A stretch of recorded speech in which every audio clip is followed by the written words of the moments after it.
우리 같이 함께 말씀 읽도록 하겠습니다. 히브리서 11장 13절부터 16절까지의 말씀입니다. 함께 읽겠습니다. 이 사람들은 다 믿음을 따라 죽었으며 약속을 받지 못하였으되 그것들을 멀리서 보고 환영하며 또 땅에서는 외국인과 나그네임을 증명하였으니 그들이 같이 나라는 것은 자기들이 본향을 찾는 자임을 나타냄이라. 그들이 나온 바 본향을 생각하여 떠나면 돌아갈 기회가 있으려니 그들이 이제는 더 나은 본향을 사모하니 곧 하늘에 있는 것이라. 이러므로 하나님이 그들의 하나님이라 일컬음 받으심을 부끄러워하지 아니하시고 그들을 위하여 한 성을 예비하셨느니라. 아멘. 히브리서 11장에 있는 말씀인데요. 제가 그 메시지 성경으로도 한번 가지고 왔습니다. 뜻을 한번 잘 음미해 보셨으면 좋겠습니다. 같이 함께 한 목소리를 읽도록 하겠습니다. 이 믿음의 사람들은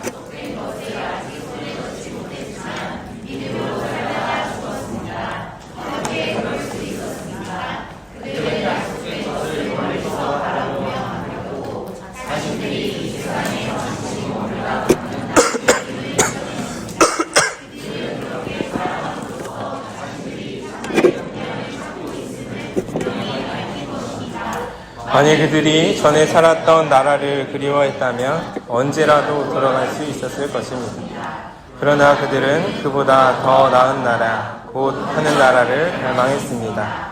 이제 여러분은 하나님께서 왜 그들을 사랑스러워하시며 왜 그들을 위해 한 도성을 마련해 두셨는지를 이해할 수 있을 것입니다. 아멘. 히브리서 11장은 제가 잘 아시다시피 믿음의 장이라고 합니다. 믿음의 선진들의 이야기들이 쭉 앞에 기록이 되어 있고, 그리고 나서 이 믿음의 사람들은 어떠한 사람들이었는지에 대해서 정리를 해줄 때에 하나님께서 뭐라고 얘기를 하시냐면 그보다 더 나은 나라, 하늘나라를 소망하며 그것을 바라며 걸어갔던 사람들의 삶이었다라고 이제 정리를 하고 있습니다.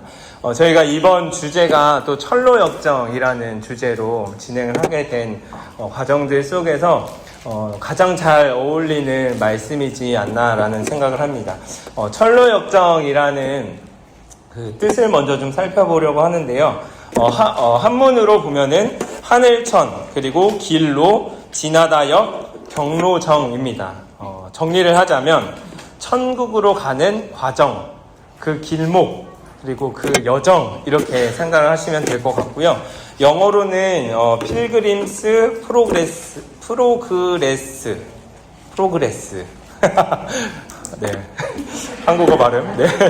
필그림이 순례자라는 뜻입니다. 순례자라는 뜻이고, 프로그레스는 목적을 위한 길이라는 뜻으로 목적을 향해 걸어가는 그런 순례자의 여정이다라고 이야기를 하고 있습니다. 결국에는 정리를 하자면요, 길이라는 단어가 생각나는 것 같고요. 그 두 번째는 목적, 그 길 끝에 어떤 분명한 목적이겠죠. 그리고 그 길을 걸어가는 여행, 그리고 옆에 있는 여행의 동역자, 이 네 단어로 정리를 할 수 있을 것 같습니다.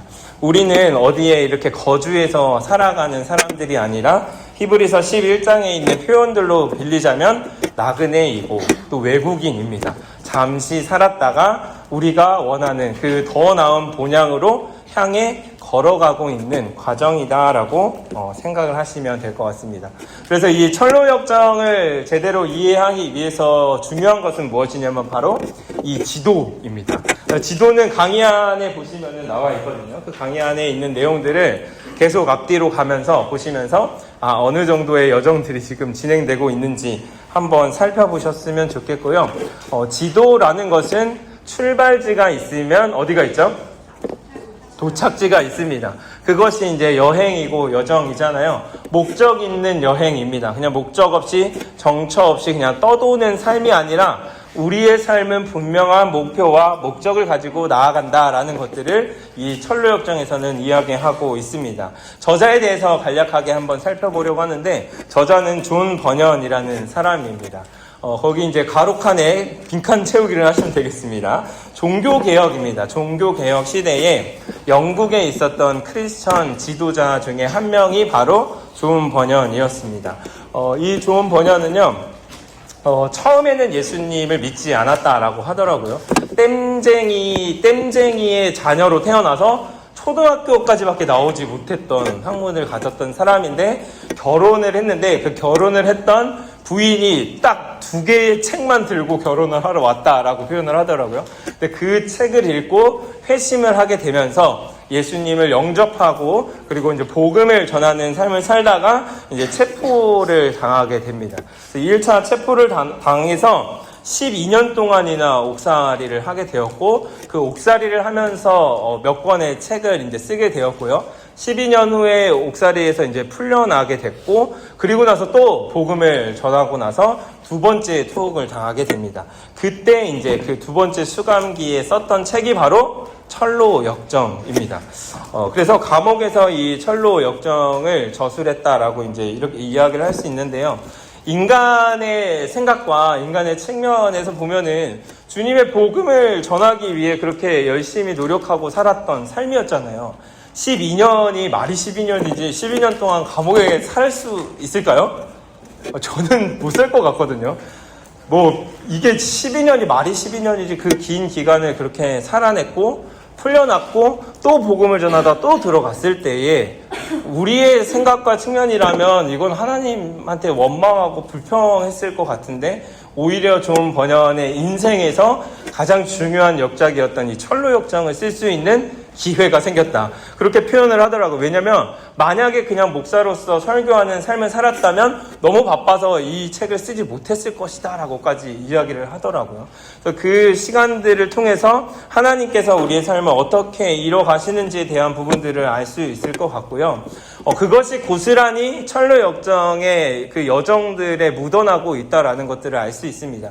이번 주 수요 예배 때 그 전인성 목사님께서 존 낙스에 대한 이야기들을 해주셨잖아요. 저는 존 낙스에 대한 자세한 부분은 몰랐는데, 이분도 복음을 전하고 종교개혁 활동을 하다가 노예선에 끌려가서 10몇 년 동안 노예선에서 노젓는 역할을 했다, 이 표현을 하는데 쉽지 않구나. 쉽지 않구나. 근데 이 시간들을 통해서 무엇을 배웠다고 했죠? 수요예배 때 프랑스어를 배웠다고 했잖아요. 그 프랑스어를 배우면서 이 존 낙스가 프랑스어를 하고 있는 존 칼빈과 만나서 그 이야기들을 나누면서 존 칼빈의 사상들을 받아들였고, 영적인 자녀라고 이야기할 정도로 모든 것들을 습득했다라는 이야기들을 하면서, 이게 노예선을 탄 거를 보면은 최악이거든요. 하나님 살아 계신다면 이게 말이 되는 겁니까? 이거 주의 복음을 전하고 열심히 최선을 다해 주님을 사랑하고 섬기려고 하는데 노예선 19년이라뇨. 이게 하나님 너무한 거 아닙니까? 라고 이야기를 할 수 있지만, 하나님께서는 그 모든 상황들을 통해서 어떻게 일을 해나가시는지에 대한 그 삶의 여정들을 우리에게 보여주고 있다라는 겁니다. 이처럼요, 우리의 삶은요, 단편적인 것들만을 보고 해석해 나갈 수 없습니다. 지금 눈앞에 그려진 나의 상황들이 하나님이 나에게 이것들을 왜 허락하셨는지에 대한 것들을 명확히 살펴보기 위해서라면 조금 더 뒤에서, 그리고 시간이 흐르고 그 상황들과 환경들이 어떻게 이루어졌는지에 대한 것들을 인식할 수 있다면 우리가 삶의 여정들 속에서 그 상황들을 어떻게 대하며 나아갈 수 있을지에 대한 지혜가 생겨날 수 있을 거라고 저는 확신합니다. 그래서 로마서 8장 28절에 이런 말씀이 있는 것입니다. 같이 함께 읽겠습니다. 시작.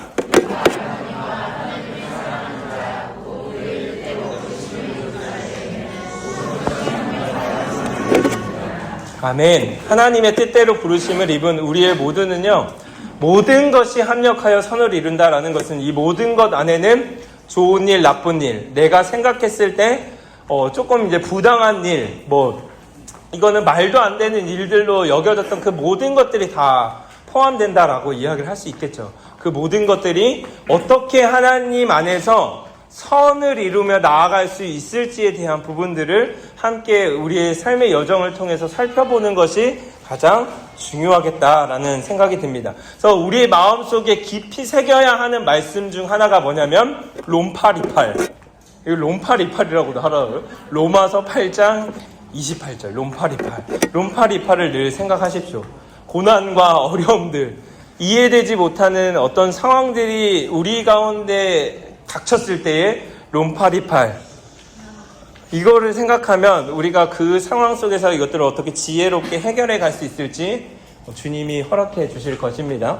철로 역정은요, 정말 그래서 하나님이 이러한 상황 속에서 쓰게 하셨다면 분명한 목적이 있었는데 영향력이 아주 대단했습니다. 성경 다음으로 많이 읽혀진 책이고요.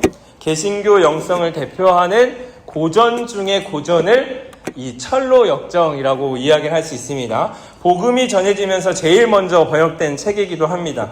1885년 한국의 정식 선교사인 아펜젤러와 언더우드가 한국에 이제 도착을 했잖아요. 근데 한국어 성경이 번역되기도 전에, 전체 성경입니다. 뭐 쪽복음은 있었지만 전에 게일이 철로 역정을 번역해서 우리나라에 보급을 할 정도로 이제 빠르게 보급이 됐고, 그런 시간들을 통해서 복음 전도에 유익하게 사용된 책이 바로 이 철로 역정이고요.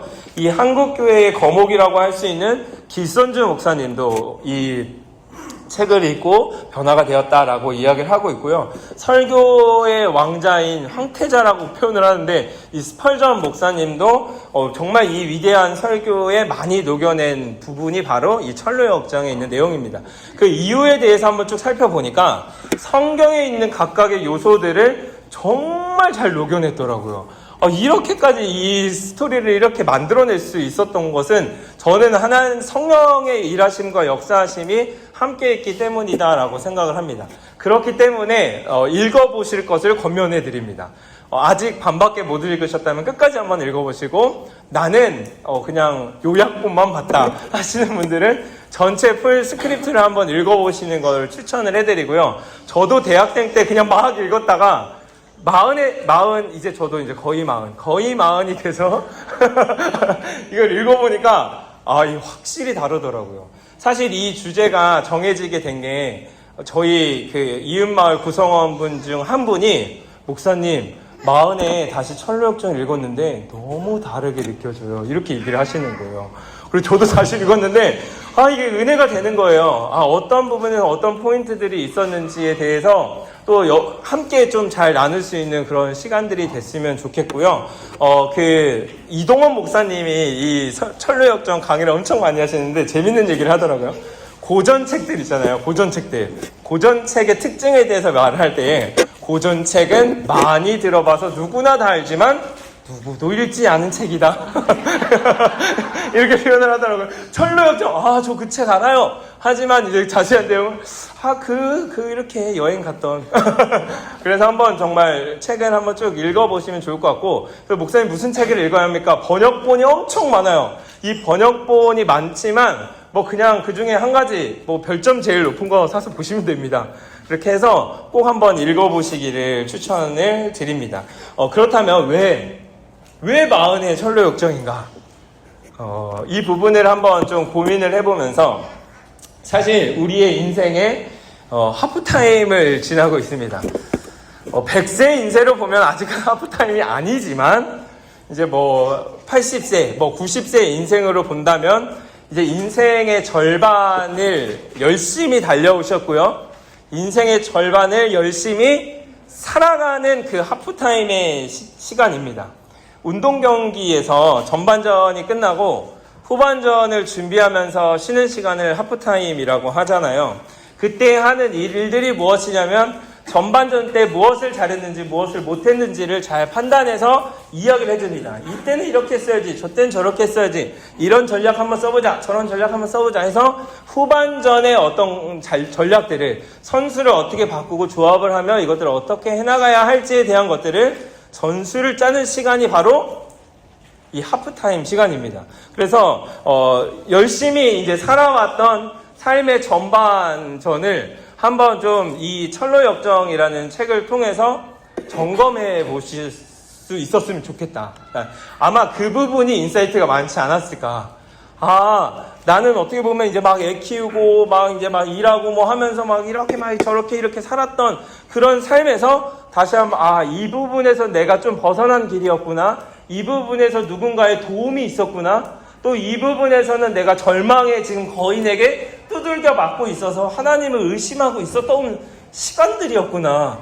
그 상황 속의 열쇠를 내가 발견을 못했었네. 그렇다면 이제 후반부를 달려갈 이 상황들 속에서 내가 이런 상황에서 저런 상황에서 어떻게 이것들을 해나갈 수 있을지에 대한 작전을, 성경적인 작전을 성령님과 함께, 또 우리가 함께하는 이 동역자들과 함께 제가 이 부분을 읽으면서 이렇게 나갔습니다. 이런 은혜가 있었습니다. 저런 은혜가 있었습니다. 라는 것들을 좀 마음껏 나눌 수 있으면 좋겠습니다. 왜냐하면 우리의 삶은 그냥 이렇게 부유하고 있다라는 표현을 쓰더라고요. 플로팅이에요. 플러팅 말고 플로팅. 이렇게 부표 있잖아요. 부표. 물 위에 떠있는 부표는요, 파도가 치는 대로 움직입니다.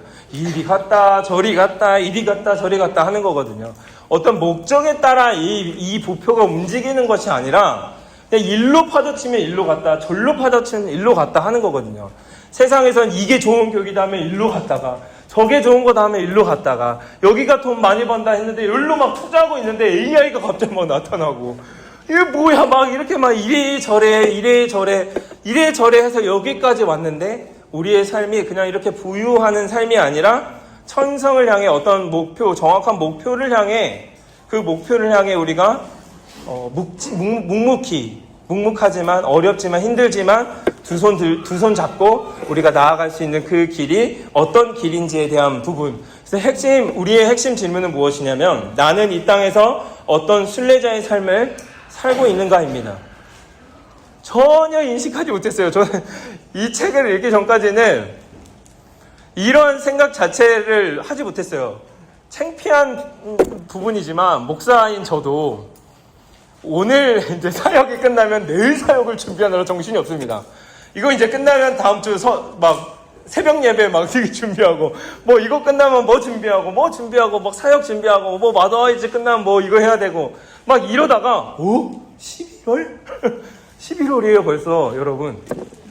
네, 25년 11월이에요. 11월이 왔다니까요. 근데 나는 이 땅에서 지금 어떤 순례자의 삶을 살아가고 있는가? 그 목표를 향해 정확히 걸어가고 있는가? 어느 정도 지금 와 있는가에 대한 부분들을 전혀 점검하지 못했죠. 내 통장이 지금 얼마가 찍혀 있는가는 매일매일 확인을 하죠. 아, 이거 어떡하지? 더 채워야 되는데? 그거 하려면 더 넣어야 되는데? 뭐 우리 아이들의 성적표는 매일매일 확인하겠죠.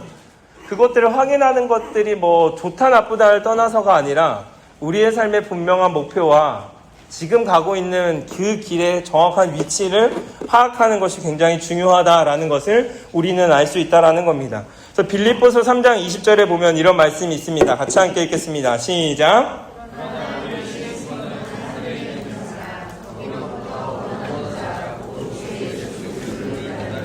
아멘. 우리의 시민권이 하늘에 있다라고 빌립보서에서도 명확하게 이야기를 하고 있다면, 우리가 천국을 향해 나아가는 그 길 속에 어떠한 삶을 살아갈 수 있을지에 대해 함께 고민해보는 시간들이 되셨으면 좋겠습니다.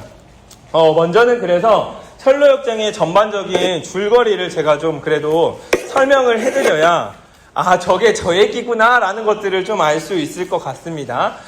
처음 이제 철로역정을 피면 이런 글이 나옵니다. 같이 읽어보겠습니다. 시작.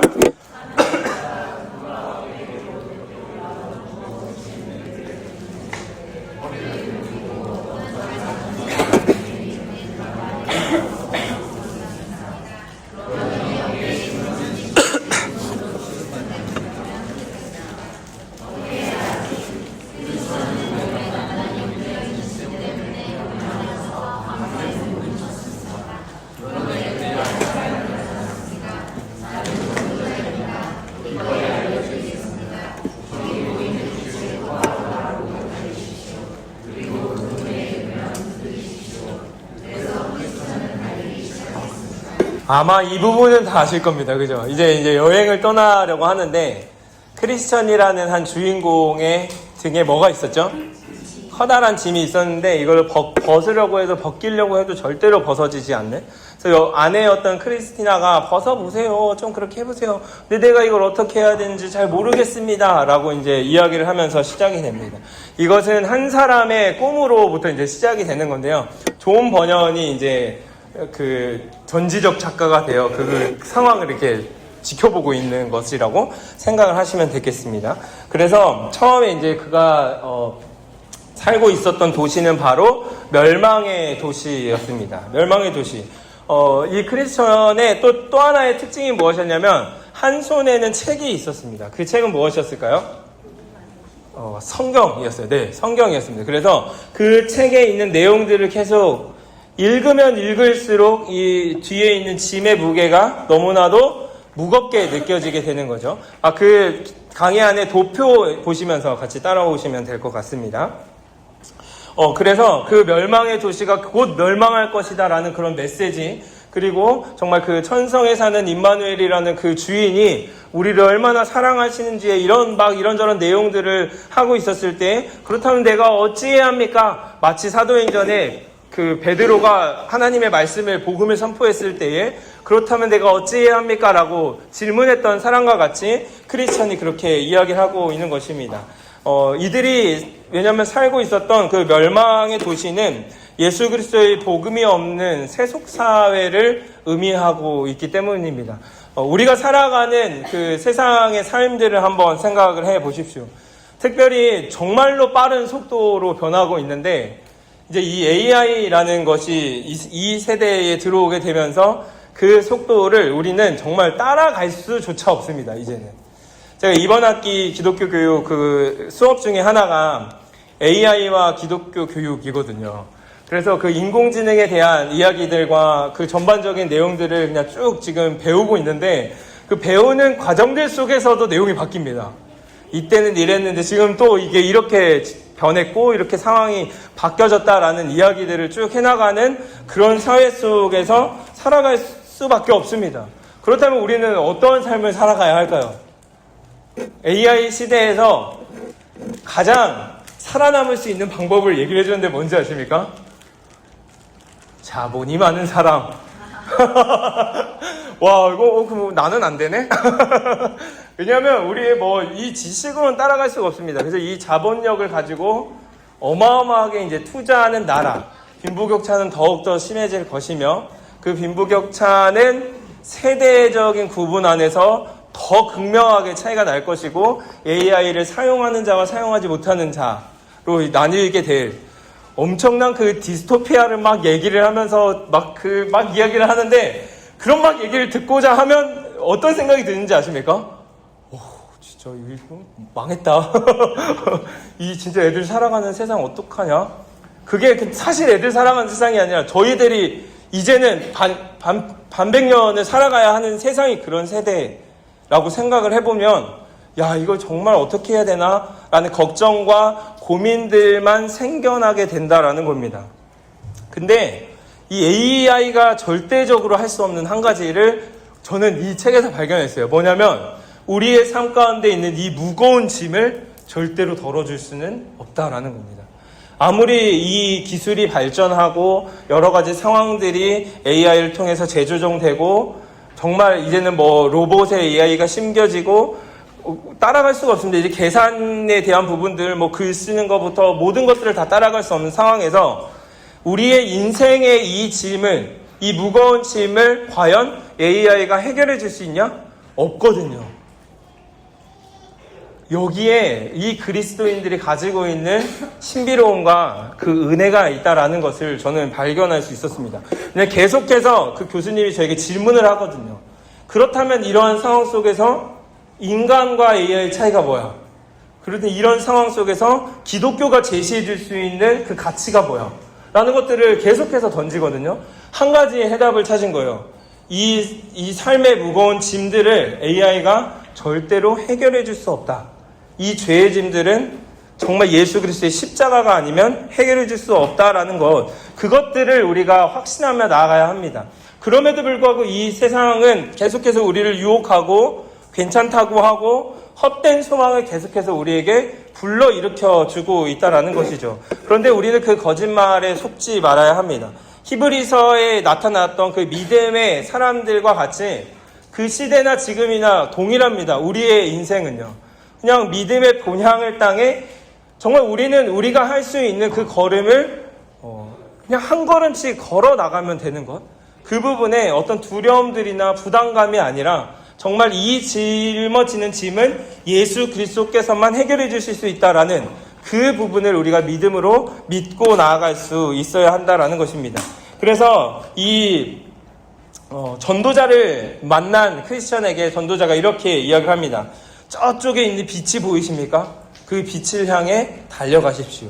그래서 크리스천은 그 빛을 향해 달려가기 시작을 합니다. 빛을 향해 달려가자 이 마을에 살고 있었던 두 명이 찾아옵니다. 고집과 변덕이라는 사람이에요. 이 고집과 변덕이 와서 야 미친 거 아니야, 가면 안 돼, 거기가 뭔지 알고 절대 가지 마 라고 이야기를 하는데, 이제 이 크리스천이 이야기를 하죠. 내가 이 책에 보니까 저 천성에 가면 시들지 않는 그런 기쁨이 있대 라는 이야기. 거기에는 더 이상 슬픔이 없고 그 주인께서는 우리의 모든 눈물을 다 닦아주실 거래. 우리는 빛 가운데서 그분과 함께 매일매일 살아갈 수 있대 라는 이 이야기들을 하자 변덕이 그래? 하면서 나는 그럼 따라갈게 했지만, 이 고집은 어떻게 됐을까요? 다시금 돌아가게 됩니다. 고집이 있는 사람들은 이 천성을 향해 나아가는 길에서 반대로 갈 수밖에 없다라는 거죠. 근데 이 변덕과 함께 나아갈 때에 크리스천과 변덕이 어디에 빠지게 될까요? 절망의 수렁에 빠지게 됩니다. 절망의 늪에 빠지게 됩니다. 그랬더니 이 변덕이 뭐라고 할까요? 야, 너가 말한 그 시들지 않는 기쁨이 이거야 하면서 나는 돌아갈래 하면서 다시금 멸망의 도시로 돌아가게 되고, 그럼에도 크리스천은 계속해서 빛이 보이는 곳으로 가지만 계속해서 빠질 수밖에 없죠. 그때 누군가가 등장을 합니다. 여봐요, 손을 내미십시오 해서 손을 내밀었더니 누군가가 그 손을 붙들고 도와주는 거죠. 그 사람의 이름이 무엇일까요? 바로 도움입니다. 우리의 삶의 여정, 신앙의 여정 속에서는 누군가의 도움이 있습니다. 그거를 인식하든 인식하지 못하든요, 우리 모두는 삶을 살아가면서 누군가의 도움을 받게 되거든요. 하나님께서 그것들을 우리의 삶 가운데 이렇게 쭉 배치를 해놓으셨습니다. 저는 도움받고 살아간 적은 없는데요. 생각을 해보면 뒤돌아서 우리의 삶의 여정들을 보면은 정말 많은 도움들을 우리는 받고 살아갈 수밖에 없습니다. 그것은 저는 하나님께서 보내주셨다고 생각을 해요.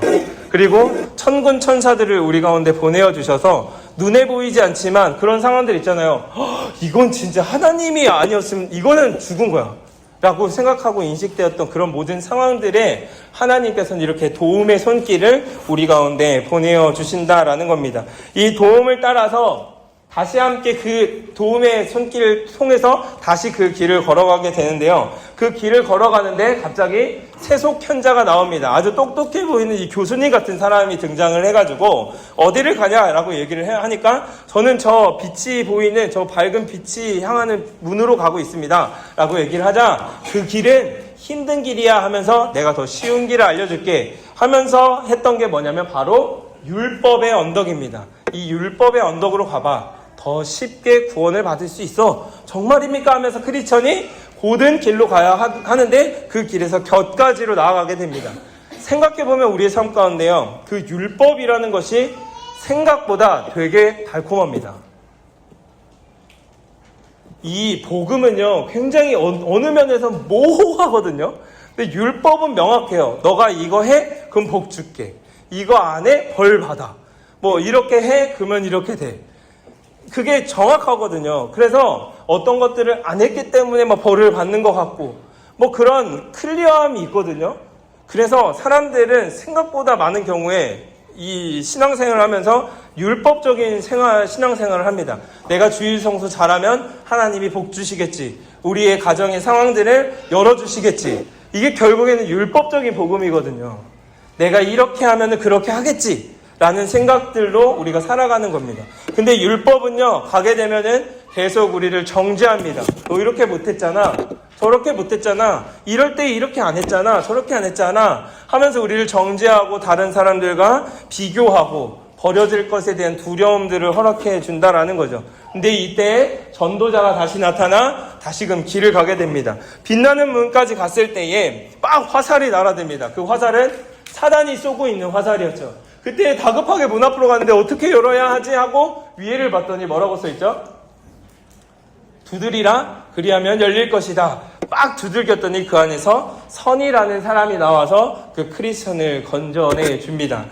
그래서 정말 그 좁은 문으로 들어가는 그 여정들과 상황들이 어려웠지만 하나님께서는 이런 도움의 손길, 전도자와 또 선의의 그런 손길을 가지고 이 사람들, 우리가 가는 여정들을 끝까지 걸어갈 수 있도록 도와주신다라는 겁니다. 선의의 도움으로 계속되는 여정들을 가게 됐는데 그 길을 가다가 만났던 곳이 어디냐면 바로 해설자의 집입니다. 이 해설자의 집에서는 무엇을 알려주었냐면 여정에 도움이 될 만한 몇 가지의 지침들을 알려줍니다. 우리가 삶을 살아가면서 무언가를 해석해야 되잖아요. 특별히 아이들, 아니면 우리가 회사 생활을 하면서 실질적으로 가정을 운영을 해가면서 뭔가를 결정해야 할 때 그런 부분들 성경을 보면 다 나와 있지 않거든요. 아이가 이렇게 했을 때 이렇게 하십시오라는 말이 없어요. 그러면 우리는 어떻게 해야 하지라는 그런 의문에 빠지게 되거든요. 그때 우리에게 필요한 것이 무엇이냐면 성경 전체를 둘러싸고 있는 그런 관점들, 그런 지침들에 따라서 우리는 자유롭게 선택할 수 있다라는 겁니다. 그 지침 중에 하나가 무엇이냐면 첫 번째, 목자상입니다. 이 목자상은 뭐냐면 이 목자도 한 손에는 성경을 들고 있고 하늘을 이렇게 가르치고 있고 머리에는 황금 면류관을 쓰고 있습니다. 우리가 삶을 살아가면서 많은 목자들을 만납니다. 동일하게요, 말씀을 기준으로 하여 하늘을 향하는 삶을 살아가도록 도와주는 그런 목자들이죠. 선생님도 있을 것이고, 옆에 있는 샘터장님들이 있을 것이고, 그리고 또 목사님이 있을 것이고, 전도사님들이 있을 것입니다. 그런 우리의 삶의 여정들 속에서 그런 목자들이 알려주는, 또 그 목자들이 인도해주는 것들을 잘 그 지침에 따라서 나아갈 수 있는 것. 그것이 하나고요. 두 번째는 뭐냐면, 율법의 비질과 은혜의 비질입니다. 뭐냐면, 그 두 번째 방에 갔더니, 어떤 한 하인이 막 먼지가 있는데 비질을 하고 있는 거예요. 근데 그 비질하면 어떻게 하죠, 먼지가? 그냥 위로 붕 떠서 그냥 다시 가라앉는 거예요. 그 모습을 보면서 율법으로는 절대 이 죄들을 해결할 수 없다 하면서 옆에 있는 소녀가 어떻게 하냐? 물을 뿌려서 그것들을 싹 없애버립니다. 이것이 은혜이다. 결국에는 율법적인 어떤 행위가 아니라 하나님이 부어주시는 그 은혜로 우리의 마음에, 우리에 있는 죄들을 없앨 수 있다라는 것들을 또한 알려주고요. 생각보다 많은 부분에서 우리의 삶에서 그 율법적인 부분들이 자리 잡고 있다라는 것들을 한번 생각해 보셨으면 좋겠습니다. 정욕과 인내입니다. 정욕의 아이와 인내의 아이가 앉아 있는데 하나님이 무언가를 주려고 했을 때 이 정욕의 아이는 막 울면서 때를 쓰면서 빨리 주세요, 빨리 주세요 하고 있는 모습. 근데 옆에 있는 의자에 인내는 앉아서 하나님이 주실 것들을 믿음으로 기다리고 있는 그 모습. 하나님은 우리에게 가장 좋은 것, 선한 것들을 허락해 주실 것입니다. 믿으십니까? 근데 그것들을 우리가 정말 우리의 정욕대로 쓰기 위하여 달라고 하고 있는지 아니면 우리가 믿음으로써 인내하고 있는지 그 시간들을 기다리고 있는지를 한번 살펴볼 수 있는 것이고요. 네 번째는 기름을 붓는 그리스도입니다. 사단은요, 오늘도 지금도 그리고 사실 수련회 오기 전까지 우리의 마음에 불이 붙는 게 싫어서 뭘 하고 있는지 아십니까? 계속 물을 붓고 있는 거예요. 그 불이 꺼지도록. 야, 가지마. 그 귀찮은데 왜 가? 그 어색하고 막 민망한데 왜 가? 막 하면서 그냥 좀 쉬고 내일 일정도 있는데 해야지 하면서 계속해서 물을 뿌리는 거예요. 물을 뿌리고 있는데 놀라운 사실은 뭔지 아십니까? 그 뒤에 예수님이 무엇을 붓고 계시는지 아십니까? 기름을 막 붓고 있는 거예요. 기름을 콱콱콱콱 부어가지고 이 불이 절대로 꺼지지 않도록 하나님께서는 이 예수 그리스도를 통해서 우리의 삶 가운데 계속해서 기름을 붓고 성령의 기름을 지금도 부어주고 계시다라는 사실을 여러분들이 기억하셨으면 좋겠습니다. 그래서 그러한 간구하는 마음으로 지금 이 자리에 임하셨으면 좋겠어요. 피곤할 수밖에 없어요. 저도 피곤하고 힘들지만 이 예수님께서 지금 우리에게 성령의 은혜를 부어주고 계신다라는 것들을 기대하면서 이 사단아, 너는 절대 내 마음속에 있는 불을 못 꺼! 라고 정말 그렇게 강하게 외치시면서 나가셨으면 좋겠습니다. 저희 제자반에 한 분이 얘기해도 되나? 홍천에서 사역을 하다가 이름은 말 안 하겠습니다. 그 사단이 주는 마음이 있을 때 꺼져! 이랬대요. 꺼져. 멋있다. 그래. 지금 이 시간 우리를 유혹하는 있는 사단이 있다면 정말 마음속 저한테 하지 마시고 네. 마음속으로 당장 물러가라 이렇게 해서 정말 그 부어주시는 은혜들을 많이 받으셨으면 좋겠고요. 절망의 사람입니다. 우리가 삶의 여정들을 갈 때에 절망에 빠져서 계속해서 그냥 절망 속에 빠져 살아갈 수 있는 사람들이 있는데, 이 다른 방에 바로 이어지는데 빛나는 정말 투구를 쓴 멋진 기사가 와서 승리를 쟁취하는 모습. 절망이 끝이 아니라 우리의 끝에는요 반드시 승리가 있다라는 사실. 그 사실을 반드시 기억하시면서 나가셨으면 좋겠습니다. 한 번 택함 받은 사람은요 하나님이 절대 포기하지 않으십니다. 믿으십니까? 승리를 허락해 주실 것입니다. 모든 상황이요, 그 모든 어떤 것들이, 심지어 죽음도 우리를 그리스도의 사랑에서 끊어낼 수 없다라고 로마서 8장에 이야기를 하고 있거든요. 용기를 내셨으면 좋겠고요. 이 지침들을 늘 기억하셨으면 좋겠습니다. 우리는 승리할 수 있고 이 길의 여정의 끝에 정말 하나님을 만날 수 있다. 이런 생각들을 가지고 나아가셨으면 좋겠습니다. 그리고 나서 이제 십자가의 언덕, 가파른 그 언덕 아래에서 열심히 해서 올라가, 그 언덕을 끝까지 딱 올라가니 그곳에 무엇이 있었을까요? 십자가가 딱 세워져 있었습니다. 그 십자가를 보는 순간 그 뒤에 있던 짐이 어떻게 됐을까요? 가죽끈이 풀리며 이 짐들이 굴러 떨어지기 시작합니다. 굴러 떨어져서 어디로 들어가는지 아십니까? 정말 재밌어요. 빈무덤으로 들어갑니다. 예수님이 살아나신, 부활하신, 죄를 이기신 모습이잖아요. 부활의 예수님, 그 빈무덤으로 딱 들어가 버리고 무덤문이 딱 닫히는 그런 모습을 우리에게 보여주면서 예수 그리스도의 정말 그 믿는 믿음, 그 은혜로 인하여 우리는 우리의 삶 가운데 있는 그 많은 짐들을 해결해 나갈 수 있다라는 사실을 여러분들이 반드시 기억하셨으면 좋겠습니다. 여러분들 자녀들의 지금 뒤에는 그 짐들 있잖아요. 그 짐들도 누가 해결해 줄 수 있을까요? 좋은 선생님이요? 좋은 학원?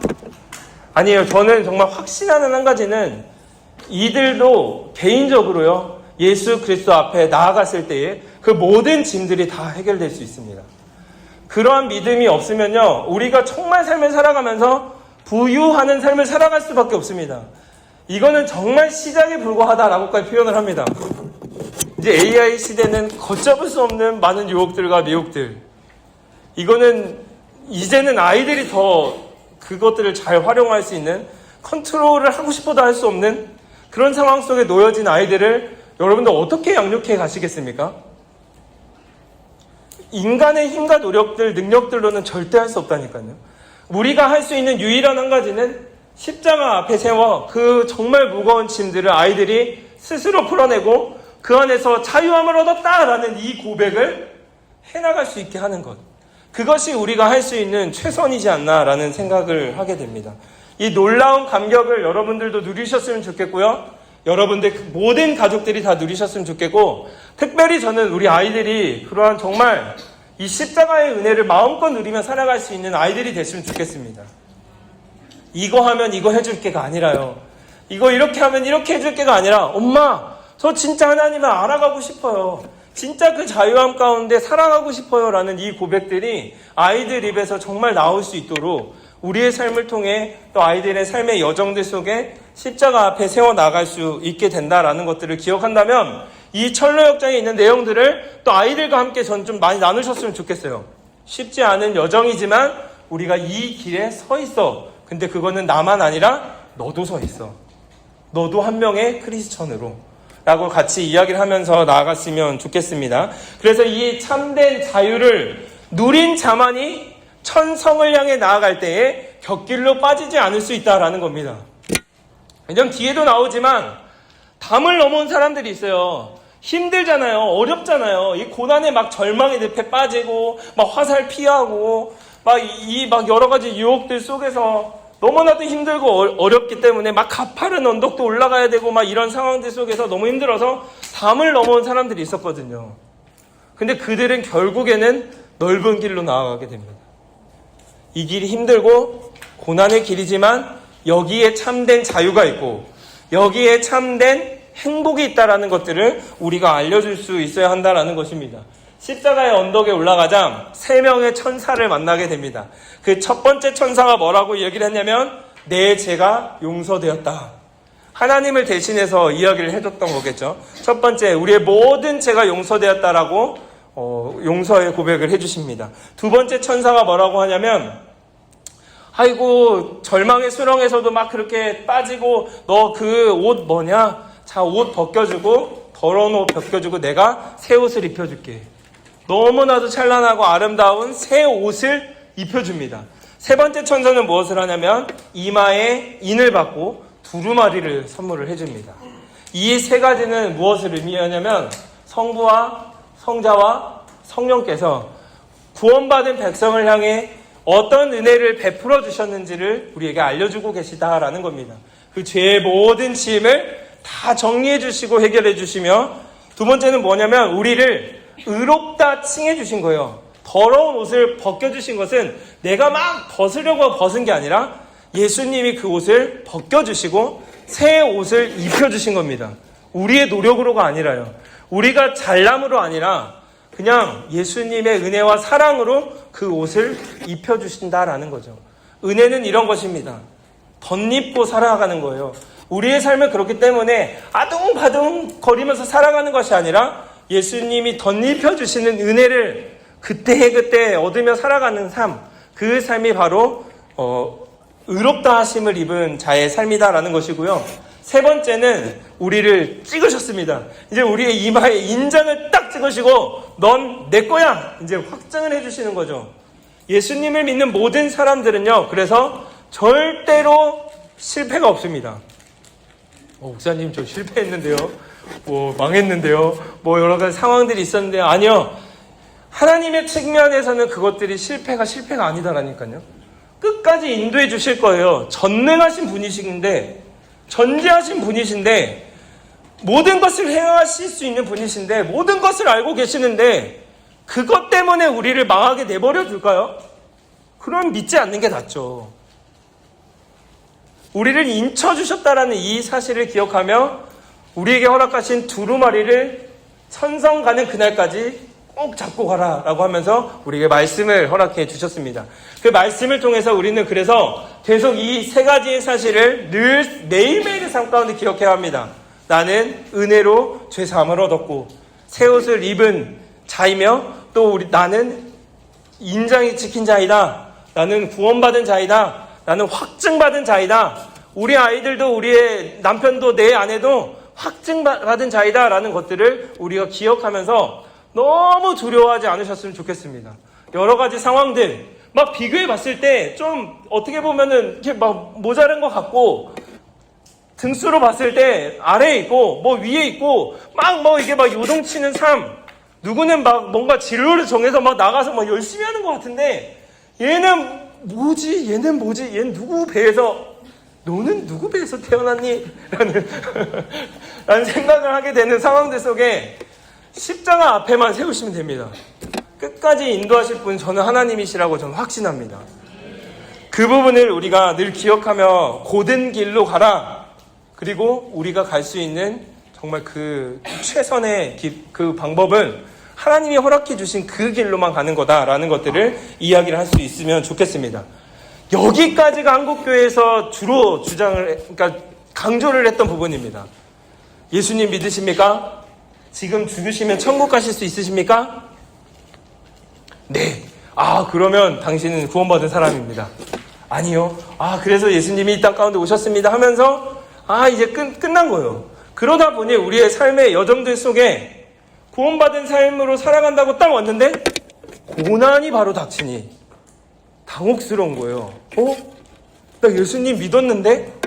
나 이제 구원받은 자라고 했는데 우리 눈앞에 펼쳐진 게 뭐냐면 고난의 언덕입니다. 여기 이분들이 있었군요.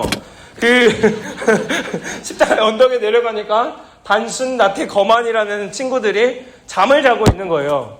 단순한 신앙생활, 그리고 나태한 신앙생활, 거만한 신앙생활 하는 사람들은 이 순례의 길을 가려다가 잠에 빠지게 됩니다. 당신이 뭐라고 나한테 그런 조언을 합니까? 라고 하면서 잠에 빠지게 되는 거죠. 나 구원 받았어요. 나 뭐예요? 나 여기서 이런 직분이에요. 저런 직분이에요. 그냥 예수 믿고 구원받는 게 끝이지. 그걸 또 그렇게 막 복잡하게 막 그렇게 생각해. 라고 이제 뭐 생각을 하거나, 나태한 신앙생활이죠. 에이, 뭐 예수님 믿고 이제 나 죽으면 천국 가는데 뭐 그렇게 열심을 내냐? 야, 그 정도 안 해도 돼.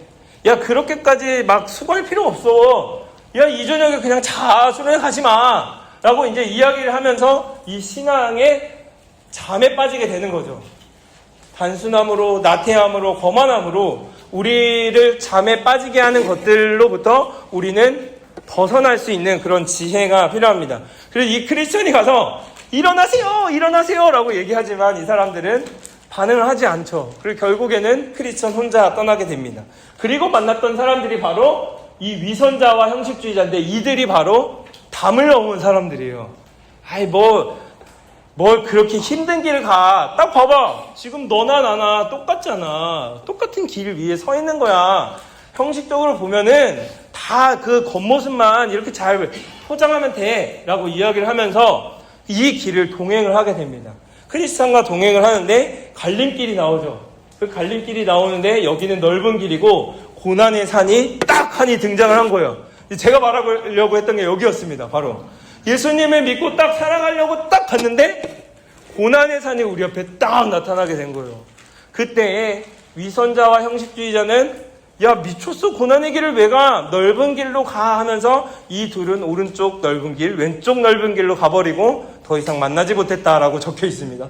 그리고 이 크리스천은 고난의 산을 이 두루마리를 꼭 붙잡고 그 산을 이제 올라가기 시작을 하는 것이죠. 그때에 두 사람이 산 안에서 내려오고 있는 겁니다. 그 사람은 뭐냐면 겁쟁이와 누구요? 불신이라는 사람입니다. 그 사람들이 내려오면서 크리스찬에게 이렇게 얘기합니다. 크리스찬, 이게 끝이 아니야. 고난의 언덕 위에 올라가 보니까 저 앞에 사자들도 있고 온갖 그런 위험들이 도사리고 있어. 빨리 도망가야 돼. 아니야, 천성을 향해 가는 길은 이 길이야. 하는데 겁쟁이와 불신들은 너 그거를 믿어, 지켜줄 것 같아. 빨리 돌아가 라고 이야기를 하고 있는 거죠. 저는 이 이은마을 가족수련회 첫 번째 해에 제가 전했던 말씀, 그게 늘 마음속에 기억이 남거든요. 뭐냐면 우리는 우리의 삶 가운데 우리가 예언자가 되어 살아갑니다. 닥치지 않는 두려움을요 미리 다 예언하는 거예요. 이때는 이럴 거야. 내가 이걸 하면 저렇게 되고 이렇게 돼서 이렇게 되면 이렇게 될 거고 저렇게 되면 이렇게 될 거야. 그러니까 안 할 거야. 왜요? 제가 예언했나요? 근데 우리의 삶 가운데 우리가 예언자가 되어 살아가는 경우가 정말 많다라는 겁니다. 그 남 얘기가 아니라 제 얘기예요. 이렇게 하면 이렇게 될 거고 저렇게 하면 저렇게 될 거에 대한 그 프로세스를 다 짜고 나서 결정을 한 다음에 기도를 해요. 하나님, 이거 되게 해주세요. 이거 좋아 보이네요. 이렇게 해주시면 내가 열심히 믿을게요. 하나님, 이거 합격하게 해주면 내가 생터장할게요. 내가 이거 하면은 우리 애 그렇게 할게요. 이런 것들을 다 계획해놓고 프로세스를 다 짜놓고 정리를 해놓고 옵니다. 여러분들 이제 중간자 위치에 왔잖아요. 이제 밑에 있는 사람들이 본인들이 다 정리해놓고 와가지고 이렇게 해도 됩니까? 하면 어떤 기분이 드시나요? 나한테 말도 안 하고 정말 우리의 삶 가운데 우리가 정말 예언자가 되어 살아가는 것들을 정말 많거든요. 그게 사라는요, 그 부분을 어떻게 공략하냐면 두려움을 심어줍니다. 이렇게 되면 이렇게 돼. 그러니까 하지 마. 라고 계속 두려움을 주고 하나님이 그때 너 안 도와주시면 어떡할 건데? 뭐 할 거면 어떡할 건데? 너 버려지면 어떡할 건데? 이런 생각들을 계속 주면은 우리의 신앙은요, 정체도 아니에요. 돌아가게 됩니다. 반대로 향하고 있는 우리의 모습들을 살펴볼 수 있게 된다라는 거죠. 신앙의 진보는요, 두루마리를 붙잡고 앞으로 나아가는 것입니다.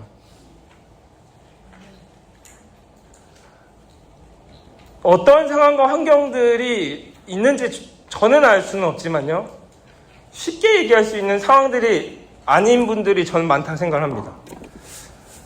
제가 막 그 길을 가면 재정적인 도움을 드리겠습니다. 할 수 있는 것들이 없지만, 그럼에도 이 철로역정을 통해 성경에서 말하고 있는 분명한 메시지는 무엇이냐면, 천성의 주인을 믿고 신뢰하며 그 한 걸음을 걸어 나아갈 것인가에 대한 부분들을 우리에게 계속 이야기하고 있다는 겁니다. 그 길은 계속해서 얘기하지만 쉽지 않다. 그 길은 모두가 다 걷지 않는다. 그래서 이 크리스천의 삶은요, 굉장히 외로운 길이기도 합니다. 동역자들이 있는 상황들과 순간들도 있었지만 외로운 길을, 그 외길을 걸어가야 하는 그 순간들도 우리의 삶 가운데 올 수 있다라는 것이죠. 그 고난의 산을 넘어갔는데 이제 갑자기 막 사자 소리가 막 으르렁 들리는 거예요. 근데 그때 이 아름다운 궁전의 문이 딱 열리면서 그 길이 어디냐면 두 사자 사이에 길이 나 있는 겁니다. 그때 이 크리스천이 두려워서 막 못 건너고 있을 때, 그곳을 가지 못하고 있을 때 이 아름다운 궁전 안에서 문지기가 이제 이렇게 얘기합니다. 크리스찬, 자세히 보십시오. 사자들은 사슬에 묶여 있습니다. 사자들은 묶여 있었습니다. 그래서 이 정도를, 이 길을 그냥 정확히만 걸어가면 사자는 당신을 해하지 못할 것입니다. 라고 이야기를 합니다. 그때 크리스찬은 두루머리를 꽉 잡고 그 길을 천천히 걸어가게 되죠. 그때 사자들은 굶주린 사자들처럼 크리스찬을 물려고 하지만 물 수 있을까요, 없을까요? 절대 없습니다. 묶여있기 때문입니다. 세상은 우리를 계속해서 이거 안 하면 안 돼! 계속해서 사자와 같이 우리를 삼키려고 하지만 그 사자들의 그 모습을 보면요, 쇠사슬로 묶여있는 모습을 우리는 발견할 수 있게 된다는 겁니다. 그 길을 앞으로 잘 걸어나갈 수 있으면 좋을 것 같습니다. 그래서 이 아름다운 궁전에 믿음으로 입성을 하게 되죠. 그러자 이제 네 명의 자매가 그들을 맞이하게 됩니다. 그러면서 그 4명의 자매들이 지금까지의 여정은 어떠셨습니까? 당신이 걸어왔던 이 길의 여정을 한번 이야기해 주십시오 라고 이야기를 합니다. 그게 뭘까요? 그게 바로 간증입니다. 간증. 그래서 우리의 삶 속에서 또 만남 속에서 저는 이 간증을 많이 하셨으면 좋겠어요. 간증이라는 게 뭐 제가 간증하겠습니다 앞에서 막 이 간증문 써가지고 하시는 거 말고 그냥 뭐 샘터 모임을 하든 어떤 모임을 하든 좀 우리가 서로 좀 궁금해 하셨으면 좋겠어요. 어떻게 예수님을 믿으셨어요? 어떤 과정 속에 있으신가요? 예수님을 인격적으로 만나고 그런 부분들이 어떤 것들이 있으셨나요? 라는 것들을 한번 좀 물어보셨으면 좋겠어요. 이제, 왜냐면, 이게 알잖아요. 딱 처음 만나면, 이제, 호구조사하고, 뭐, 애들 얘기하고, 뭐 하고, 뭐, 어디 사는지 뭐 하고, 애들 학원 어디 보내는지 얘기하고 하면, 이제 또 할 말 또 떨어지니까, 그때에 우리의 삶 가운데 일하신, 그 하나님의 일하심을 물어보고, 또 그것들에 좀 저는, 그러니까 서로가 궁금해 하셨으면 좋겠어요. 아, 저분의 삶에서의 하나님은 어떠한 하나님이실까? 한 명도 똑같지 않습니다. 똑같은 삶을 저는 한 번도 본 적이 없어요. 마치 지문 같아요, 지문. 하나님이, 신비롭잖아요. 지문이 똑같은 사람이 한 명도 없다는 게 전 세계를 통틀어. 전 세계를 통틀어 모든 사람의 삶이 다 다르더라고요. 뭐, 엄청난 드라마틱한 모습도 있지만 아닌 사람도 있지만요. 분명한 한 가지는 무엇이냐면 하나님께서 일하시고 계십니다. 그들의 삶 가운데. 그것들을 나누고 나서 이 네 자매들이 함께 모여 또 했던 것이 무엇이냐면 하나님에 대한 이야기를 합니다. 이 집은 천성에 있는 주인이 순례의 길을 걸어갈 때에 평안히 쉴 수 있도록 만들어준 아름다운 궁전입니다. 그 주인님은 어떠한 주인님이시냐면 아름다운 천성을 우리를 향해 만드셨고 순례자들 한 사람 한 사람을 사랑하시고 끝까지 보호하시고 끝까지 지키시는 분이십니다. 이게 뭘까요? 신앙 고백입니다. 간증과 신앙 고백은 그래서 같이 갈 수밖에 없는 거예요. 우리의 삶의 여정 속에서 이렇게 일하신 하나님, 그리고 우리는 그러한 하나님을 이렇게 믿습니다라는 게 우리의 삶의 여정들 속에서 드러날 수 있는 두 가지거든요. 믿는 자들의 모임은 그래서 다릅니다. 왜냐하면 신앙의 고백이 있거든요. 제가 계속해서 이 이웃마을 공동체 안에 말씀 기도라는 것들을 이식시키고 싶은 이유는 여기에 있어요. 말씀을 기준으로 하여 계속해서 우리의 신앙의 고백들을 해나가셨으면 좋겠거든요. 너무 어려워요. 저 사람은 신앙이 좋으니까 막 해석을 잘하고 막 유창하게 뭔가를 얘기를 잘하고. 아니요. 저는 그 시간을 통해서 하나님이 저를 진짜 사랑하시는 것 같아요. 이 한마디만 해도 되거든요. 그게 결국 믿는 자들의 모임에서 우리가 지속적으로 해야 하는 일들입니다. 뭐 우리 자녀가 지금 어디 대학을 갔고 어떤 아파트를 샀고 뭘 했고 저걸 했고 이게 생각보다 그런 얘기를 하지 말라는 게 아니라 생각보다 우리의 삶에 자괴감을 많이 주거든요. 삶의 여정들과 상황들이 다르다 보니 뭐 여러 가지로 상황들 속에서 비교하게 되고 뭐 이렇게 되는 경우들이 있거든요. 그렇지만 그 모든 여건들을 다 맞출 수는 없거든요. 경제적인 형편이 다 맞는 사람들끼리 샘터를 짜드릴까요? 그러면 뭐 편하시겠어요? 그러면 얘기가 자유로울까요? 뭐 인식이 동일할까요? 아니요. 저는 정말 우리의 삶 가운데에서 하나님이 어떤 분이시고 하나님이 나의 삶을 통해 어떤 일을 하셨습니다. 이것들이 있는 모임은 정말 이질적인 모임, 심지어 외국인이 와도 상관없고요. 심지어 정말 다른 상황 속에 놓여져 있는 어떤 사람들이 와도요, 이야기를 할 수 있습니다. 제가 어디서 경험했냐면 필리핀에 가서 경험을 했어요. 필리핀에 선교를 가서 거기 IVF는 그건데 이단인데 IBP 그거 필리핀 지부를 갔었거든요. IBP 필리핀 지부를 가서 영어도 안 되는데 막 진짜 밤새도록 하나님이 우리의 삶 가운데 어떤 일을 행하셨는지를 필리핀 사람들이랑 나누는 걸 보면서요. 야, 이거는 하나님 살아계신다. 이 말도 안 통하는데도 그게 되더라고요. 그런 삶의 여정들이 모이니까 제 삶이 그렇게 굳어진 거예요. 그런 아이들 됐으면 좋겠지 않아요? 어디든 가도 막 이런저런 이야기도 잘하고 좀 소통도 잘하고 막 이런 아이들 됐으면 좋겠잖아요. 그런 아이들 될 수 있는 방법 알려드릴까요? 이 비법인데 일단 십자가 앞에 세우고 하나님에 대한 확신을 가진 모든 사람들은요, 얘기할 거리가 있습니다. 제가 말의 민주주의라는 노수연 그 집사님의 책을 읽으면서 느낀 게 뭐냐면, 말을 할 때에 모든 사람을 말할 수 있게 해줘야 한다. 이게 좋은 그 공동체다라는 이야기를 해요. 앞에서 혼자 이렇게 떠드는 게 아니라 서로가 할 말을 할 수 있어야 하는데 그 조건 중에 하나가 뭐냐면 말할 거리가 있어야 된다. 이 표현을 하더라고요. 맞아요. 생각해보면 여기 지금 제가 야구 얘기하면은 그 곽용주 집사님이랑 뭐 밤새도록 얘기할 수 있습니다. 야구를 좋아하니까. 근데 야구 싫어하는 사람들은 끼지도 않겠죠. 야구 막 이렇게 하겠죠. 거리가 있어야 대화를 하거든요. 근데 그 거리는 하나님이 어떤 분이시고 내 삶에 어떠한 일들을 행하셨는지에 따라서 나오게 됩니다. 그거를 뭐 신앙의 여정 상관없이 그 말씀을 통해서 우리가 깨닫게 된 것들을 나누는 게 결국에는 간증이고 신앙 고백이다라고 생각을 한다면 우리의 삶의 여정들 속에서요, 이 시간들을 잘 활용을 하셨으면 좋겠습니다. 왜냐하면 이 아름다운 궁전이 의미하는 바가 바로 교회입니다. 교회예요, 교회. 이 교회 안에서 이런 이야기들을 나누고 주인님이 허락하신 평화의 방, 그래서 교회에 오면 평화가 임하잖아요. 교회 예배를 통해서 그 평화와 위로를 얻게 되잖아요. 그거 정말 중요한 겁니다. 평화를 얻는 거 굉장히 중요해요. 그리고 나서 세 번째가 뭐냐? 무기고에서 전신갑주를 꺼내줍니다. 왜? 자, 이제 나가셔야죠. 교회만 머무시면 안 됩니다. 세상으로 나가기 위해서 우리에게 무장을 시켜주는 거죠. 그게 바로 전신갑주를 입혀줍니다. 뭐 머리부터 발끝까지. 근데 그 책에 보면은 뒤에는 뚫려 있어요. 왠지 아십니까? 뒤에는 뚫려 있는데요. 뒤돌아서 도망가실 겁니까? 소름이 딱 들었어요. 그러게 앞만 보고 싸워요. 앞으로 향해 나아가는 그 과정들 속에 교회가 하는 역할이 바로 이런 하나님에 대한 인식과 평화와 또 우리를 말씀으로 무장시켜 우리가 싸워야 하는 그 삶의 여정들로 우리를 훈련시켜 보내는 것입니다. 그래서 이 문지기가 마지막에 크리스천에 뭐라고 얘기하냐면 임마누엘과 동행하십시오. 임마누엘이 하나님이 함께 하신다는 표현이냐, 하나님과 동행하십시오 하면서 빵과 포도주를 이렇게 허락해 주십니다.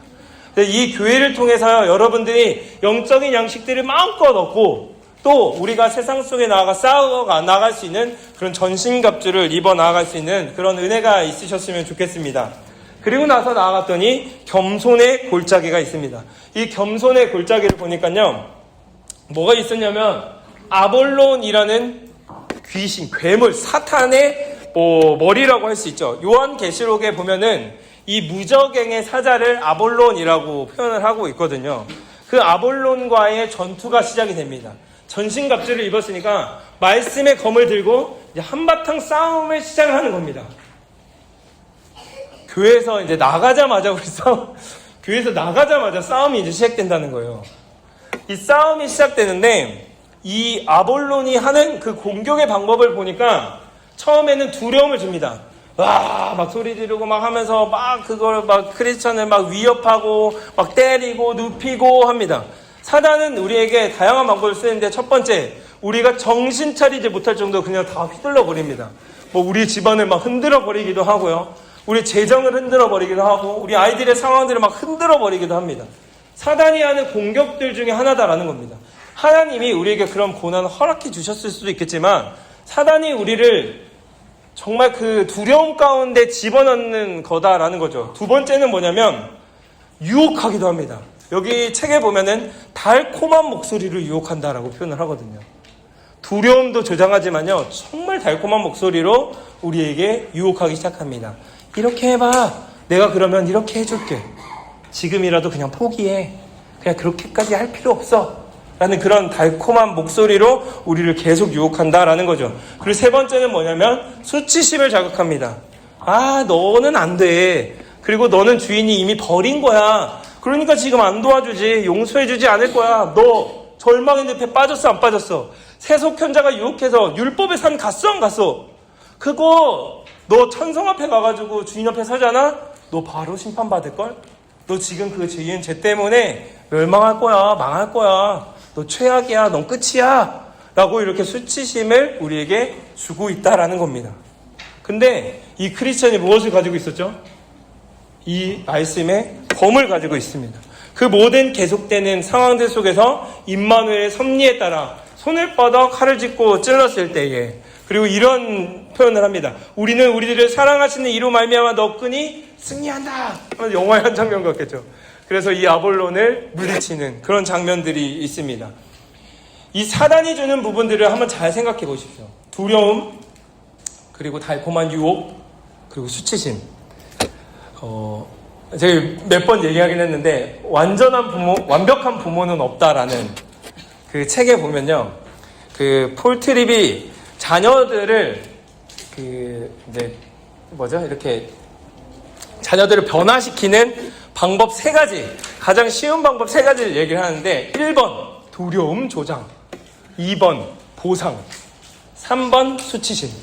저 소름 돋았어요. 딱 보면서 이게 되게 영적인 인사이트가 있었구나. 뭐냐면 아이들한테 두려움을 조장하잖아. 너 이렇게 하면 이렇게 할 거야.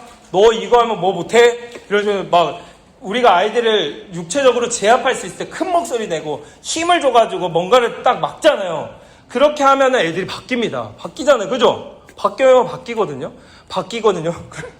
바뀌더라고요. 네. 두 번째 뭐냐면 유혹이에요. 유혹. 이거 하면 이렇게 해줄게. 저거 하면 이렇게 해줄게. 라는 방법이 가장 쉬운 아이들을 변화시키는 수단이다라는 거고, 세 번째가 수치심을 조장시키는 겁니다. 아이고, 너 그럴 줄 알았어. 너 엄마 말 그때 안 듣더니 그렇게 될 줄 알았어. 이러면서 아이들에게 수치심을 조장해서 애들이 움직이게 만드는 방법. 근데 그거는 다 아이들의 실질적인 변화를 주지 못한다. 마음의 동기의 변화를 주지 못한다. 이 표현을 했는데, 사실 우리가 세상을 살아가면서 이 방법을 정말 많이 씁니다. 근데 사실 회사에서도 똑같아요. 그 조금 이제 더 어려운 회사한테 너네 이거 이렇게 안 해? 그럼 우리 그냥 끊는다? 이 두려움 조장해서 이 상황들을 다 바꿔나가는 거거든요. 그리고 뭔가 보상을 해주고 또 수치심을 느끼게 하면서 막 빈정거리는 이야기들 저희 정말 많이 하잖아요. 막 싸우려고 할 때 아이고 막 이러면서 막 떠보고 막 이런 상황들 막 또 열받아가지고 막 거기에 막 서로 막 싸우게 되는 이런 상황들을 쭉 보면요, 이게 정말 분별하신 게 뭐냐면 이거 사단의 유혹일 수도 있겠다. 그렇다면 우리는 복음적인 방법으로 어떻게 해나갈 수 있을지에 대한 부분들을 함께 고민해가는 것, 이 말씀의 기준으로 우리가 그것들을 어떻게 세워갈 수 있을지에 대한 것들을 함께 고민해갈 수 있는 게 저는 이 철로 역정의 과정이라고 생각을 합니다. 그러면 육아는 어떻게 해야 합니까? 전 이 3가지 카테고리 안에 다 있는데 저도 동일합니다. 근데 우리가 그렇게 하는 것을 비난하거나 정죄하는 게 아니라 복음적인 방법으로 그 아이를 변화시킬 수 있는 것들에 대한 고민이 필요하다라는 거예요. 사단이 주는 방법으로 우리가 지금 하고 있지는 않은지에 대한 부분들을 함께 고민해 볼 수 있어야 한다라는 겁니다. 이 겸손의 골짜기를 그렇게 지나갔는데 문제는 뭐냐면 사망의 음침한 골짜기가 또 등장을 합니다. 이 사망의 음침한 골짜기는 더 무서운 게 뭐냐면 모든 사람들이 느끼는 두려움 중에 가장 심한 두려움은 뭔지 아십니까? 죽음이라고 하더라고요. 죽음 앞에서는 장사가 없다라는 표현까지 하죠. 이 사망의 음침한 골짜기를 가게 되는 그런 설상가상의 상황들 속에서도 이 크리스천은 계속해서 앞을 나갑니다.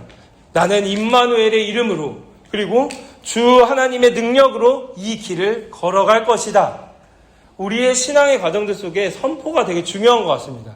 하나님이 어떠한 분이신지를 안다면요, 어려운 상황이 딱 발생이 됐을 때 정말 우리가 그들을 붙들고 나아갈 수 있는 여러분들이 되셨으면 좋겠습니다. 계속해서 선포하시고 선언하셨으면 좋겠어요. 그거 있거든요. 어떤 분들 이런 표현, 망했다.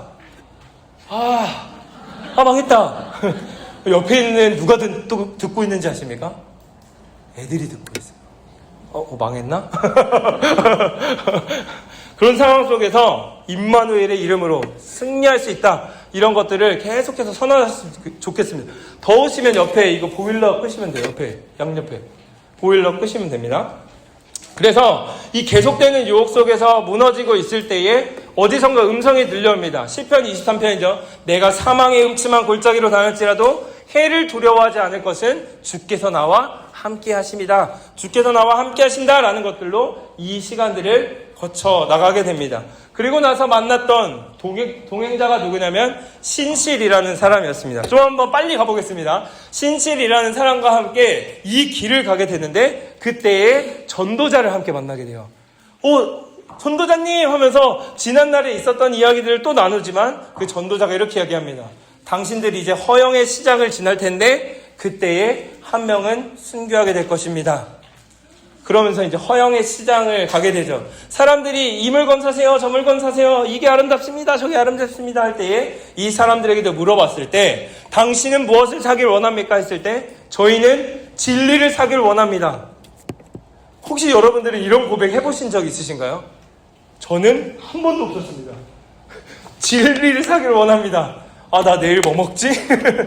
쿠팡에서 새벽 배송 뭐 하지? 이런 생각 많이 했어도 진리를 사길 원합니다. 진리를 향한 나의 갈망과 나의 방향성에 대한 부분들을 함께 고민해 볼 수 있는 저는 대안이라고 생각을 하거든요. 세상에서는 계속해서 헛된 것들을 가지라고, 이것들을 가지지 않으면 너는 뒤처진 사람이라고 계속해서 이야기를 하고 있다라는 거예요. 그래서 이 SNS가 계속해서 이제 퍼져나가는 상황들 속에서 우리가 가지는 두려움 중에 하나가 뭔지 아십니까? 뒤처질 것 같은 두려움이라고 표현을 하더라고요. 그러니까 나는 누리지 못하는 것 같은 그런 것들 있잖아요. 인스타를 딱 켰는데, 페이스북을 딱 켰는데, 이 집은 지금 해외여행을 갔네? 해외여행을 가지 않으면 나쁜 엄마 아빠가 되고, 그리고 그냥 뭔가 누리지 못하고 살아가는 삶.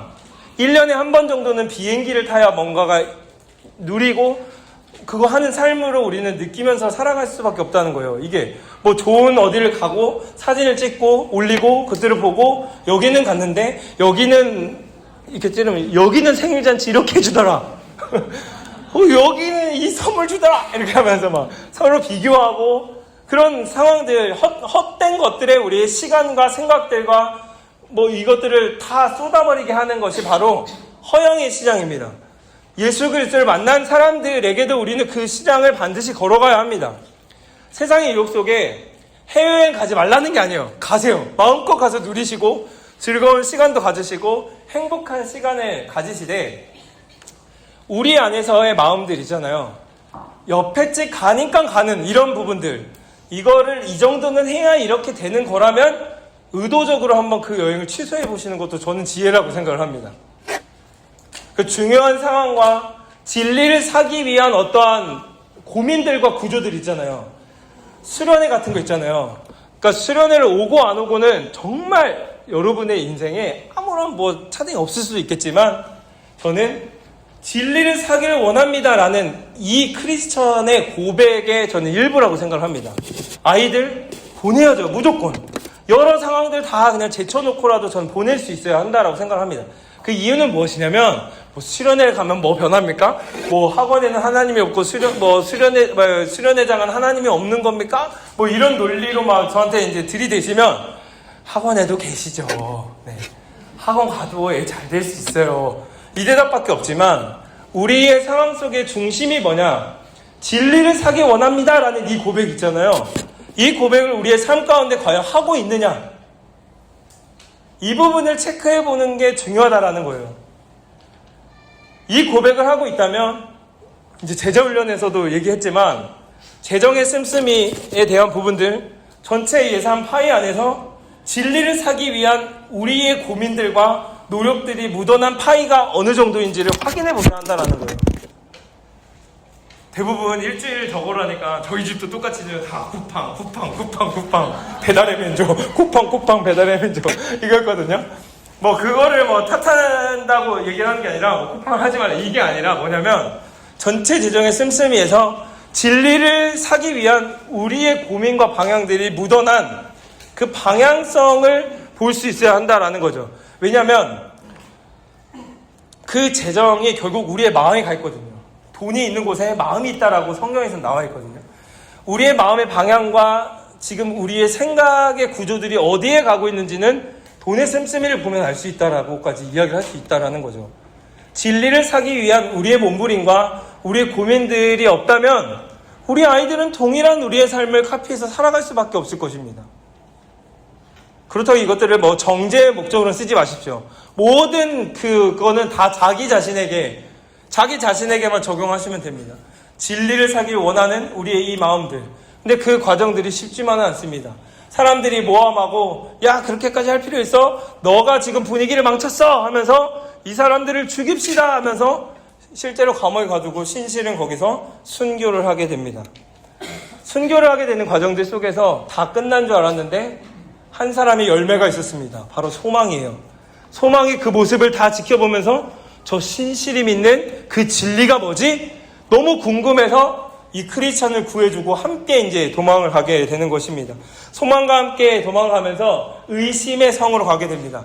고된 길로 가야 하는데 저기 넓은 길로 좀 편한 길로 갑시다 하고 담을 넘어서 가다 보니 이 의심의 성에 절망의 거인에게 잡혀가게 되는데 이 절망의 거인이 이들을 감옥에 가두고 매질을 하며 때립니다. 그리고 이 아내가 죽었는지 한번 봐봐 해서 가보니까 아직도 살아있으니까 이 아내가 무엇을 놓고 가냐면 자루에다가 칼과 밧줄과 유리병을 싹 놓고 갑니다. 그 여자가 가니까 그것들을 풀어봤죠. 이게 무엇을 의미할까요? 뭘까요? 절망하느니 그냥 자살해. 칼로 죽고 목 매달라 죽고 그냥 독약 마셔. 이것들을 그냥 권유를 한 거죠. 절망 속에 빠진 사람은요, 두 가지 극단적인 선택을 할 수밖에 없더라고요. 그냥 죽던가, 그냥 미친 듯이 살아가던가. 이 두 가지거든요. 생각보다 우리의 주변에 여전히 그러한 삶을 살아가는 분들이 많습니다. 저희 마을에 계신 한 분과 이번 주에 그런 분 한 분을 이제 방문을 했었거든요. 방문을 하면서 같은 또래예요, 나이. 같은 또래에 이런 삶을 살고 계시는 분들이 있구나. 절망 속에 빠진 사람은 결국에는 자살밖에 할 수가 없겠구나. 그것들을 정말 많이 느꼈거든요. 근데 실질적으로 우리의 삶 가운데 극심한 절망 가운데 빠진 사람들은 정말 많은 생각들을 하게 되잖아요.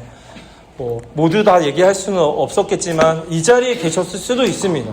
알 수는 없지만 정말 그 극단적인 상황 속에서 이들이 했던 것은 무엇이냐면 크리스천은 계속 뭐랬냐면 자기 자책을 했어요.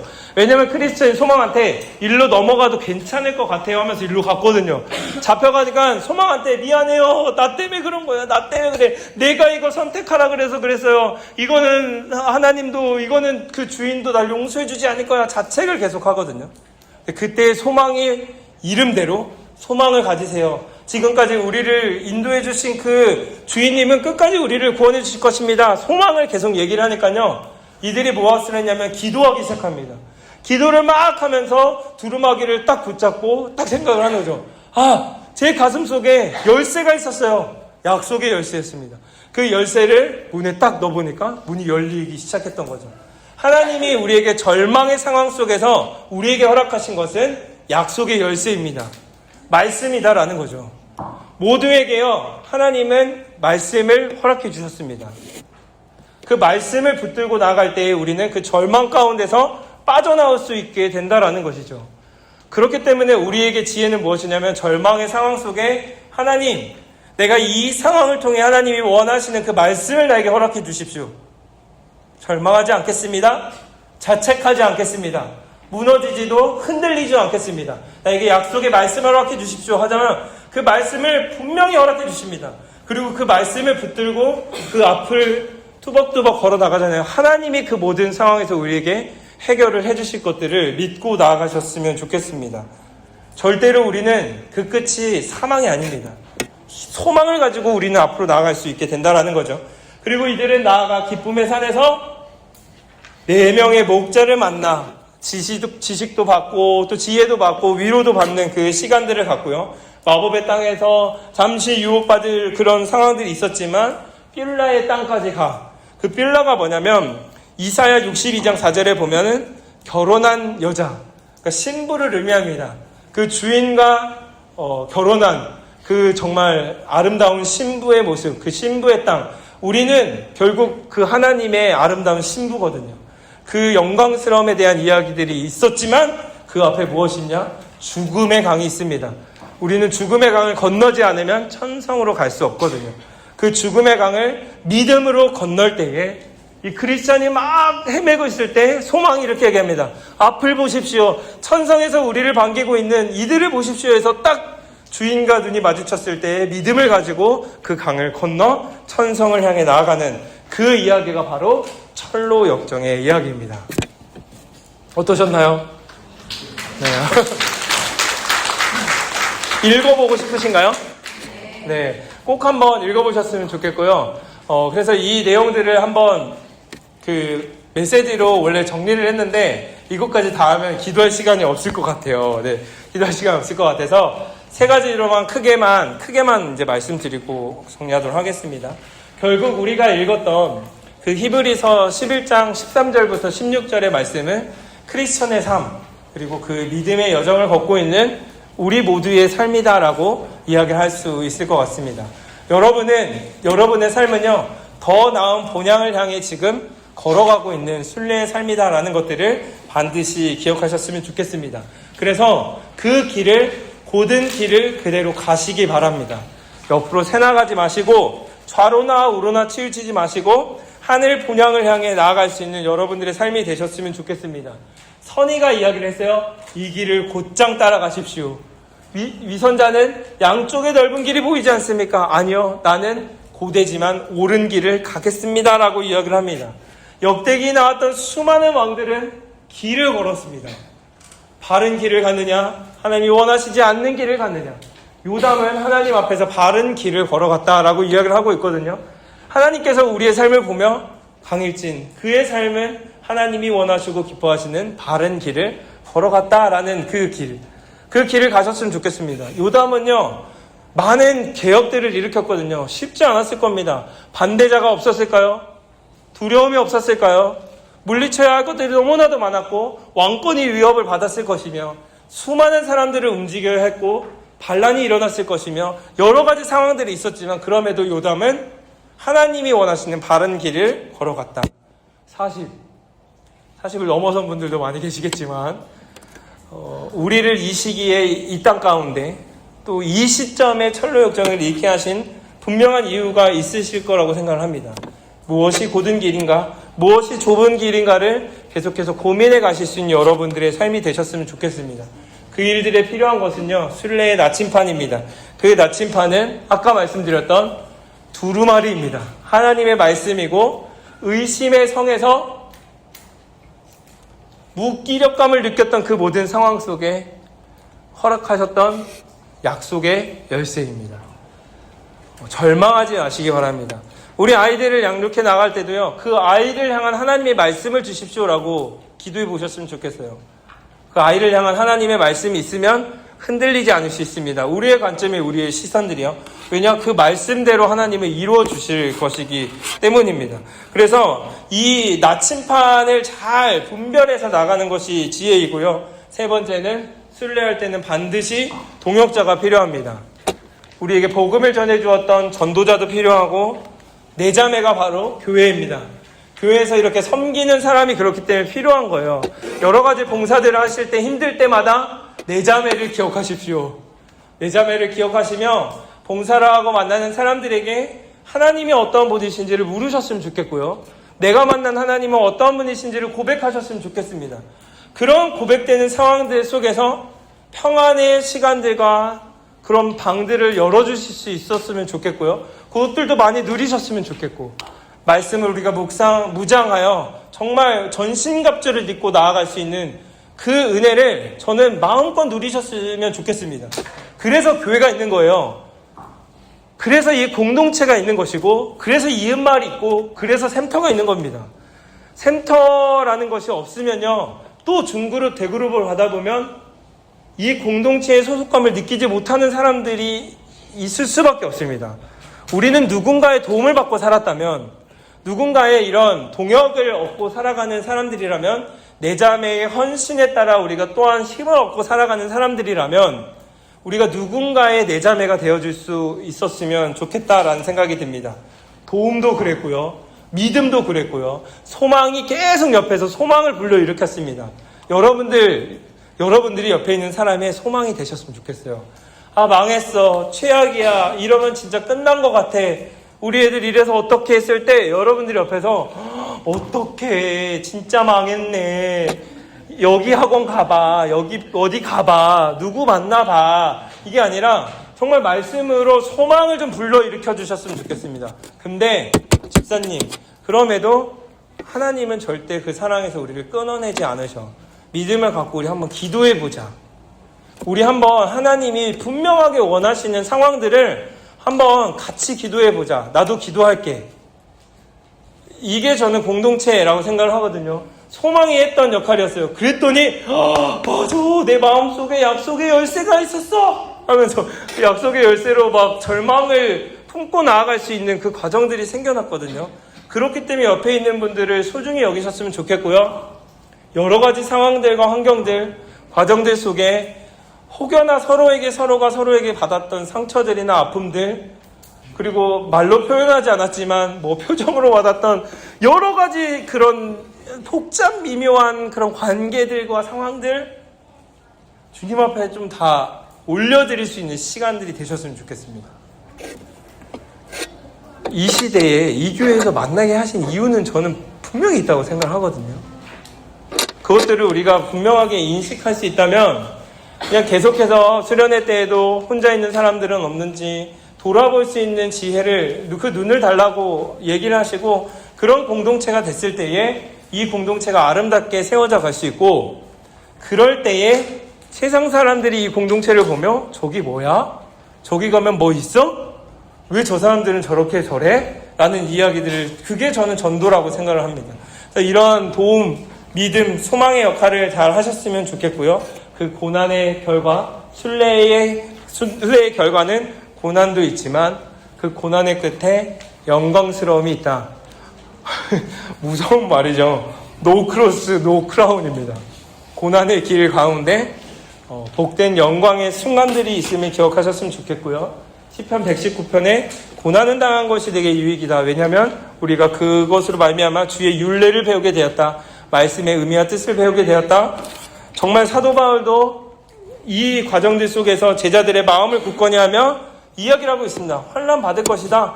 고난 받을 것이다. 그러니 고난 받는 것에 이상히 여기지 마십시오. 내가 잘못해서 그런 거 아니야? 11조 얼마 떼서 그런 거 아니야? 아니에요. 하나님이 그 정도 분 아니십니다. 이렇게 해서 이런 거 아니야? 저렇게 해서 저렇게 한 거 아니야? 그것이 아니라 우리의 삶의 여정 속에 분명하게 허락하신 이유, 회개할 부분은 회개하시고 우리가 나아가야 될 부분은 믿음으로 우리가 그 길을 나아갈 수 있는 그것들을 분별해 나가시는 저희들이 됐으면 좋겠고요. 우리를 위한 소망이 견고하다라고 이야기를 하고 있습니다. 고난에 참여한 것과 같이 위로에도 그러하다라고 우리에게 얘기해 주신다면 그 고난의 모든 시간들 가운데 하나님이 주시는 위로가 넉넉히 임할 것이며 뷸라의 땅에서 기쁨의 땅에서 4명의 목자를 만나 격려를 받고 칭찬을 받고 위로를 얻었던 것처럼 우리의 삶에도 그러한 것들을 허락해 주실 것들을 우리가 확신하며 나아갈 수 있는 그런 여러분들의 삶이 되시길 주님의 이름으로 축원합니다. 말씀을 마치고 이제 같이 좀 기도하려고 합니다.